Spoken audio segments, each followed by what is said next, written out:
السميع العليم من الشيطان الرجيم بسم الله الرحمن الرحيم والفجر وليال عشر، قسم ہے فجر کی اور 10 راتوں کی۔ آمنت باللہ صدق اللہ مولانا العظیم۔ سورہ فجر 30واں پارہ، اس کی پہلی 2 آیا میں نے آپ کے سامنے تلاوت کی ہیں اور اس کا ترجمہ آپ کے گوش گزار کر دیا ہے۔ معزز سامعین، اللہ رب العزت جب کسی چیز کی قسم اٹھاتے ہیں تو وہ یقیناً بڑی ہی اہمیت کی حامل ہوتی ہے، جیسا کہ یہاں فجر کی قسم اٹھائی جا رہی ہے، اور حضور علیہ السلام نے فرمایا کہ جو بندہ فجر کی نماز بالخصوص نہیں پڑھتا تو وہ منافق ہے، اور وَقُرْآنَ الْفَجْرِ إِنَّ قُرْآنَ الْفَجْرِ كَانَ مَشْهُودًا، صبح کا قرآن جو پڑھنا چاہیے کیونکہ یہ اس وقت فرشتے حاضر ہوتے ہیں۔ اس کا مطلب ہے کہ فجر کی عبادت بڑی ہی اہمیت کی حامل ہے۔ اور آگے جو 10 راتوں کی قسم اٹھائی وَلَيَالٍ عَشْرٍ، اس کے بارے میں کچھ علماء کہتے ہیں کہ یہ ماہ سیام کی آخری 10 راتوں کے بارے میں اللہ رب العزت نے یہ قسم اٹھائی ہے، لیکن زیادہ تر علماء کا یہ خیال ہے، جن میں امام ابن کثیر بھی ہیں، وہ فرماتے ہیں کہ نہیں، یہ ذو الحجہ کے پہلے جو 10 دن ہیں جو چند دنوں بعد ہمارے اوپر وارد ہونے والے ہیں، اللہ رب العزت نے اس کی قسم اٹھائی ہے۔ اگر اس بات کو صحیح تسلیم کر لیا جائے تو انسان کے ذہن میں یہ بات آتی ہے کہ یہاں قسم تو وَلَيَالٍ عَشْرٍ، راتوں کی قسم اٹھائی جا رہی ہے، اور ذی الحجہ کے جو دن ہیں ان کی فضیلت بتائی جا رہی ہے۔ تو اہل لغت، عربی کے جو لغت والے لغت دان ہیں، وہ کہتے ہیں کہ عربی لغت میں لیل جو لفظ ہے اس میں اتنی وسعت موجود ہے کہ رات کے ایک حصے کو بھی لیل کہا جاتا ہے، اور ساری رات کو بھی لیل کہا جاتا ہے، دن کا کچھ حصہ ہو، رات کا کچھ حصہ ہو، اسے بھی لیل کہا جاتا ہے۔ مجھے تو یوں لگتا ہے کہ جو ہم کہتے ہیں 24 آورز، 24 گھنٹے کو بھی لفظ لیل اس کے لیے بولا جاتا ہے۔ اور جب ہم حضور علیہ السلام کی احادیث کا مطالعہ کرتے ہیں تو آقا علیہ السلام نے فرمایا افضل ما من افضل ایام الدنیا ایام العشر، کہ ذو الحجہ کے جو 10 پہلے دن ہیں اس سے زیادہ تر دنیا میں افضل دن اور کوئی نہیں ہے۔ دیکھیے، کوئی عبادت ایسی نہیں جو ان دنوں کے اندر موجود نہیں۔ نماز، روزہ، حج، زکوٰۃ، صدقات، قربانی، اور کوئی ایسے 10 دن نہیں ہیں جن کے اندر یہ ساری عبادات موجود ہوں۔ اس لیے اس کی جو قسم اٹھانے کی جو وجہ ہے وہ بھی نظر آ رہی ہے، وَلَيَالٍ عَشْرٍ، ان دنوں کے اندر ہر طرح کی عبادات موجود ہیں۔ اور جب ہم قربانی کا لفظ سوچتے ہیں تو ذہن میں ابراہیم علیہ السلام کا وہ تصور، باپ بیٹے کا وہ قربانی کا تصور ہمارے ذہن میں آ جاتا ہے۔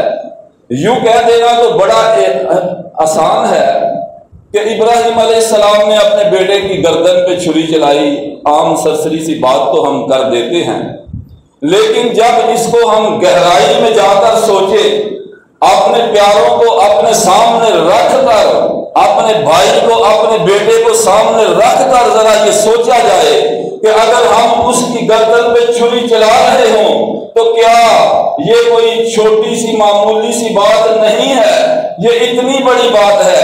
مجھے تو یوں محسوس ہوتا ہے کہ جب ابراہیم علیہ السلام نے اسماعیل علیہ السلام کی گردن پہ چھری چلائی ہوگی، عرش معلیٰ بھی کانپ اٹھا ہوگا، فرشتے بھی حیران اور ششدر ہوں گے، اور زمین و آسمان لرز اٹھے ہوں گے کہ یہ کیا ہونے جا رہا ہے۔ یہ کوئی چھوٹی بات نہیں تھی۔ پھر اللہ نے بھی اعلان کر دیا وَنَادَيْنَاهُ يَا إِبْرَاهِيمُ، قد صدقت الرؤیا انا کذالک نجزی المحسنین، تو نے تو اپنا خواب ہی سچ کر دکھایا۔ پھر اللہ نے ان کو وہ رتبہ عطا کیا اور جو بڑے بڑے پیغمبروں کو بھی عطا نہ ہوا۔ سلام علی ابراہیم، حضور علیہ السلام فرماتے ہیں معراج کی رات جب میں بیت المعمور کے پاس گیا، وہاں مجھے بیت المعمور کی دیوار کے ساتھ ایک بڑے خوبصورت بزرگ بیٹھے ہوئے اس کے ساتھ ٹیک لگائے ہوئے نظر دکھائی دیے۔ جبرائیل علیہ السلام نے کہا کہ وہ ابراہیم خلیل اللہ بیٹھے ہوئے ہیں۔ میں ان کے پاس گیا، میں نے جا کر ان کو سلام کیا، گفتگو ہوئی، کہنے لگے محمد صلی اللہ علیہ وسلم اپنی امت کے لیے میرا سلام بھی لے جانا اور میرا پیغام بھی لے جانا، میرے لیے اور آپ سب کے لیے، پوری کی پوری امت کے لیے ابراہیم علیہ السلام نے سلام بھی بھیجا اور پیغام بھی بھیجا۔ فرمایا ان سے کہنا کہ یہ جو زمین ہے جنت کی بڑی ہی زرخیز ہے، بڑی ہی ہموار ہے، اس کا پانی بڑا میٹھا ہے، اس کی جتنی کھیتی باڑی کر سکتے ہو کر لو، اور ساتھ اس کا بیج بھی بیچ دیا، صرف لوگ کا رستہ ہی نہیں دسیا، نہ کرایا ہو دیتا۔ فرمایا ان سے کہنا سبحان اللہ والحمد للہ ولا الہ الا اللہ، پڑھتے جاؤ، جنت میں درخت لگاتے جاؤ، اپنے باغات کے باغات بناتے جاؤ، جتنا دل چاہے باغات اپنے بنا لو۔ اور آنے والے دنوں میں جو چاند دیکھنے کے بعد صحابہ کا معمول تھا، یہی تو الفاظ وہ ادا کرتے تھے اپنی زبان سے۔ جو ہی چاند نظر آتا حضرت ابو ہریرہ ابن عمر بازاروں میں نکل جاتے، اللہ اکبر لا الہ الا اللہ واللہ اکبر وللہ الحمد، اللہ اکبر کبیرہ والحمد للہ کثیرہ وسبحان اللہ بکرۃ واصیلا۔ یہ وہی تو الفاظ ہیں درخت لگانے والے۔ اور بہت سے لوگ ایسے ہیں جو پورا سال یہ کاشتکاری کرتے ہیں، اللہ ان کو مبارک کرے اور اللہ ان کو اور تقویت دے، لیکن میرے جیسے لاپرواہ بھی تو ہیں جو سارا سال یہ کام نہیں کرتے۔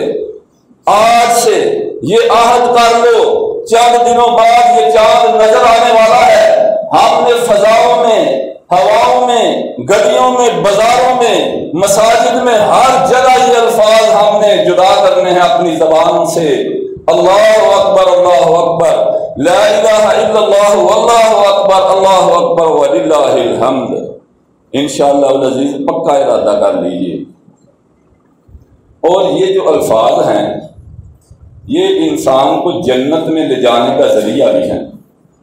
حضور علیہ السلام نے فرمایا قولوا سبحان اللہ والحمد للہ ولا الہ الا اللہ واللہ اکبر، سبحان اللہ پڑھتے جاؤ، لا الہ الا اللہ پڑھتے جاؤ، اللہ اکبر کہتے جاؤ، فإنہن یأتین یوم القیامت منجیات ومصدقات، یہ جو الفاظ ہیں یہ تم اپنی زبان سے جدا کرتے جاؤ گے، اللہ رب العزت ان الفاظ کو تمہارے لیے نجات کا ذریعہ بنا دیں گے اور تمہیں جنت میں داخل کر دیں گے۔ جب باغات جو ہم لگائیں گے تو جنت میں جائیں گے تو ہمیں وہ باغات ملیں گے نا۔ اور فرمایا والباقیات الصالحات، یہ تمہارے باقی رہنے والے عملوں میں سے یہ عمل ہوں گے، سبحان اللہ والحمد للہ ولا الہ الا اللہ واللہ اکبر۔ ابراہیم خلیل اللہ نے ساری زندگی جو ہے وہ مشکلات میں گزار دی۔ وہ شعر ہے نا کہ کبھی عرش پر، کبھی فرش پر، کبھی در پہ در، کبھی ان کے در، غم عاشقی تیرا شکریہ میں کہاں کہاں سے گزر گیا۔ کہیں ان کو آگ میں پھینکا جا رہا ہے، کہیں بیٹے کی گردن پہ چھری چلائی جا رہی ہے، کہیں دنیا سے آنے سے پہلے ہی ان پہ پابندی لگ رہی ہے کہ کہیں دنیا میں نہ آ جائیں۔ اس وقت نمرود جو تھا پوری کی پوری زمین کا بادشاہ تھا، وہ خود کو بادشاہ نہیں، وہ کہتا تھا میں خدا ہوں، وہ خدا بنا بیٹھا تھا۔ ایک دن سویا ہوا ہے، اس نے خواب دیکھا کہ ایک ستارہ آسمان پہ بلند ہوا، اس کی روشنی اتنی تیز روشنی تھی کہ سورج اور چاند اس کی روشنی سے مدھم پڑ کے ساری کائنات کو اس نے روشن کر کے رکھ دیا۔ خود کو خدا کہنے والا اس بات کی حقیقت کو نہ سمجھ سکا کہ یہ حقیقت ہے کیا، نجومیوں کو بلایا، کہنے لگا میں نے یہ خواب دیکھا ہے، مجھے بتاؤ اس کی تعبیر کیا ہے۔ انہوں نے کہا کہ ایک ایسا بچہ اس کائنات میں تشریف لانے والا ہے جس کے آنے کے بعد یہ تیرا تخت و تاج جو ہے یہ مٹی میں مل جائے گا، تیری عزت خاک میں مل جائے گی، تیری بادشاہی، تیرا غرور اور تکبر ٹوٹ جائے گا۔ اس نے کہا میں اسے دنیا میں آنے دوں گا تو چھوڑے گا نا۔ اس نے لوگوں پہ پابندی لگا دی۔ اس نے کہا میاں بیوی کے اوپر پابندی، جو بچہ اس دنیا میں آئے اسے دنیا میں آنے سے اس دنیا میں آنے کے فوراً بعد اسے قتل کر دیا جائے۔ محکمے کے لوگوں نے گلیوں میں گھومنا شروع کر دیا، نہ جانے اس نے کتنے ماؤں کی گودوں کو اجاڑ دیا، کتنے بچوں کو اس نے قتل کروا دیا، نہ حق قتل ہوئے بچے، لیکن جس کو اللہ بچائے اس کو کون روک سکتا ہے۔ انہی دنوں حضرت ابراہیم علیہ السلام کی اس دنیا میں آمد تھی۔ کوئی ماں تو نہیں نہ چاہتی کہ اس کا بچہ جو ہے وہ قتل ہو جائے۔ ہر ماں اپنے بچے سے پیار کرتی ہے، حتیٰ کہ جانوروں کی جو مائیں ہیں وہ بھی اپنے بچوں سے پیار کرتی ہیں۔ ابراہیم علیہ السلام کی والدہ جو تھی انہوں نے کہا میں تو ایسا نہیں ہونے دوں گی، اور ان کا جو باپ تھا آزر وہ فرعون کے درباری بھی تھا، شاید کوئی وزیر بھی تھا۔ جو ہی ابراہیم علیہ السلام کی پیدائش کے دن قریب آئے، وہ کوفہ کے قریب وہ ایک پہاڑ تھا، اس کے قریب کوئی غار تھی، وہاں پہ چلے گئی، وہاں جا کر ابراہیم علیہ السلام کو جنم دیا، وہیں پہ ان کو چھوڑ کر آ گئی۔ دیکھیے اب ایک طرف اس کا ڈر کہ اس کے جو سپاہی ہیں وہ بچے کو قتل نہ کر دیں، دوسری طرف بیٹے کو اکیلے غار میں چھوڑ کر آنا یہ اللہ ہی کے کام ہے۔ اللہ نے ابراہیم علیہ السلام کی جو انگلیاں تھیں وہ اپنی انگلیوں کو چوستے اللہ نے اس سے شہد اور دودھ جاری کر دیا، اور ابراہیم علیہ السلام کی پرورش جو ہے وہ اس تیزی سے ہوئی کہ ایک بچہ جتنا ایک ماہ میں بڑھتا ہے وہ ایک سال جتنا بڑھتے۔ چند مہینوں میں، یوں کہہ لیں ایک سال میں، وہ ایک خوبصورت نوجوان بن کے، بڑے جسم والے بن کے آ گئے۔ جس دن ابراہیم خلیل اللہ کو ان کی ماں نے کہا کہ آج میں نے تجھے گھر میں لے کر جانا ہے، جو ہی وہ غار سے نکلے تو انہوں نے دیکھا کہ یہ زمین کو، نیلے آسمان کو دیکھا، زمین دیکھی، حجر دیکھے، شجر دیکھے، اللہ کی کائنات کی تخلیقات کی مختلف چیزیں دیکھیں، ان پہ غور کرنا شروع کر دیا۔ اور یہی ہمیں بھی یہی حکم ہے، ان فی خلق السماوات والارض واختلاف اللیل والنہار لآیات لأولی الالباب الذین یذکرون اللہ قیاما وقعودا وعلی جنوبہم ویتفکرون فی خلق السماوات والارض ربنا ما خلقت ھذا باطلا سبحانک فقنا عذاب النار۔ ہمیں بھی یہی حکم ہے نا، اللہ کی بنائی ہوئی چیزوں پہ تدبر کرو، غور کرو۔ جب اللہ کی بنائی ہوئی چیزوں پہ تم غور کرو گے تمہیں خدا یاد آئے گا، اللہ یاد آئے گا، اس کی نشانیاں یاد آئیں گی۔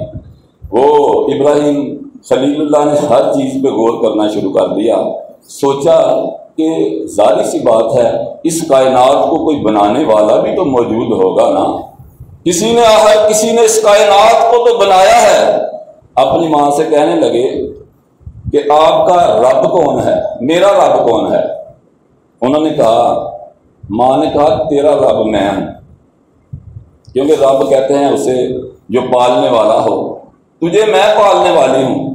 کہا آپ کا رب کون ہے؟ کہا تیرا باپ آزر۔ کہا تو اس کا رب کون ہے؟ آزر کا رب کون ہے؟ کہا اس کا رب نمرود ہے۔ اور کہا نمرود کا رب کون ہے؟ ماں نے کہا سمجھ گئی یہ تو وہی بچہ تھا جس کے اوپر پابندیاں لگائی جا رہی تھی۔ پیار بھری ہلکی سی ضرب لگائی ان کے چہرے پہ اور کہا کہ بیٹا ایسی باتیں نہیں کرتے، اور گھر میں آ کر آزر کو بتا دیا کہ یہ مجھ سے اس طرح کے سوالات کرتا ہے، یہ وہی بچہ ہے جس کے اوپر نمرود نے پابندی لگائی ہوئی تھی۔ پھر وہی اس کے ساتھ جو ہے فلما جن علیہ اللیل رأى کوكبا قال هذا ربی فلما افل قال لا احب الافلین۔ چونکہ وقت تھوڑا ہے، اگلے جمعہ ہم انہی آیات سے جو ہے آگے جو کہانی ہے وہ انشاءاللہ العزیز شروع کریں گے۔ چھوٹا سا مضمون ہے اور بر وقت تشریف لائیے گا تاکہ آپ کو پورے مضمون کی سمجھ آئے۔ میں تھوڑا سا آپ کو یہ بتانا چاہ رہا ہوں کہ چند دنوں کے بعد جو ہے چاند نظر آنے والا ہے۔ اس سے پہلے ہم نے جو کام کرنے ہیں وہ یہ ہیں کہ حضور علیہ السلام نے فرمایا من رأى ہلال ذی الحجۃ واراد ان یضحی بها فلا یاخذ من شعره ولا من اظفارہ۔ تم میں سے جو شخص قربانی کا ارادہ رکھتا ہو اسے چاہیے کہ وہ چاند کے بعد، چاند دکھنے کے بعد اپنے ناخن نہ کاٹے، اپنے بال وغیرہ کچھ نہ کاٹے، ساری کی ساری اس سے پہلے ناخن وغیرہ زیر ناف بال وغیرہ کٹوا لیے جائیں۔ پھر جو قربانی کا ارادہ رکھتا ہو اس نے نماز عید پڑھنے کے بعد اس نے یہ اپنے قربانی کرے، قربانی کے بعد اپنے بال کٹوائے۔ اور ایک صحابی حضور علیہ السلام کے پاس آئے، اب میں آپ کو دوسری حدیث سنانے لگا ہوں۔ وہ کہتے ہیں یا رسول اللہ میرے پاس ایک بکری ہے اور وہ بکری دودھ دیتی ہے، کیا میں اسے ذبح کر لوں تاکہ میں بھی قربانی کا ثواب حاصل کر لوں؟ تو آقا علیہ السلام نے فرمایا کہ نہیں تو اسے ذبح نہ کرنا۔ اس سے ایک بات تو یہ سمجھ میں آئی کہ جو دودھ دینے والے جانور یا حاملہ جانور ہوں ان کو ذبح کرنا صحیح نہیں ہے۔ پھر آپ نے اسے فرمایا کہ تو ایسا کرنا کہ تو عید کی نماز پڑھ لینے کے بعد اپنے بال وغیرہ کٹوا لینا، حجامت کروا لینا، اپنے مونچھیں وغیرہ کچھوا لینا، تو اللہ تجھے قربانی کا ثواب عنایت کر دیں گے۔ اب اس میں ایک اختلاف ہے، کچھ ائمہ کرام یہ کہتے ہیں کہ جن لوگوں نے قربانی نہیں کرنی ان کے اوپر یہ پابندی نہیں کہ وہ چاند دیکھ کر اپنے بال وغیرہ کٹوانا رکوا دیں، وہ بے شک کٹواتے رہیں، لیکن وہ عید کی نماز پڑھ کر جب اپنے بال کٹوائیں گے تو اللہ رب العزت ان کو قربانی کا ثواب دے دیں گے۔ لیکن دوسرے جو ائمہ کرام ہیں، جو زیادہ تعداد میں ائمہ کرام ہیں، یوں بھی میں آپ کو بتا دوں یہ اکثریت علماء کی جو ہے وہ یہ کہتے ہیں کہ نہیں، کسی نے قربانی کرنی ہو یا نہ کرنی ہو وہ عید کا چاند دیکھنے سے پہلے تو اپنے بال کٹوا سکتا ہے، بعد میں بال نہ کٹوائے، اور پھر وہ بھی جب اپنے بال عید کی نماز پڑھ کر کٹوائے گا تو اللہ رب العزت اس کو قربانی کا ثواب عنایت کر دیں گے۔ اب اختلاف کی وجہ اور دونوں احادیث میں نے آپ کے سامنے رکھ دی۔ اس میں افضل یہی ہے کہ جس نے قربانی کرنی ہے یا نہیں کرنی وہ عید کا چاند نظر آنے سے پہلے اپنے بال کٹوا لے، اس کے بعد اپنے بال وغیرہ نہ کٹوائے، قربانی کا سے ثواب مل جائے گا۔ جب وہ عید کی نماز پڑھنے کے بعد اپنی حجامت وغیرہ کرا لے گا، اللہ رب العزت ہمیں عمل کی توفیق عطا فرمائے۔ وما علینا الا البلاغ۔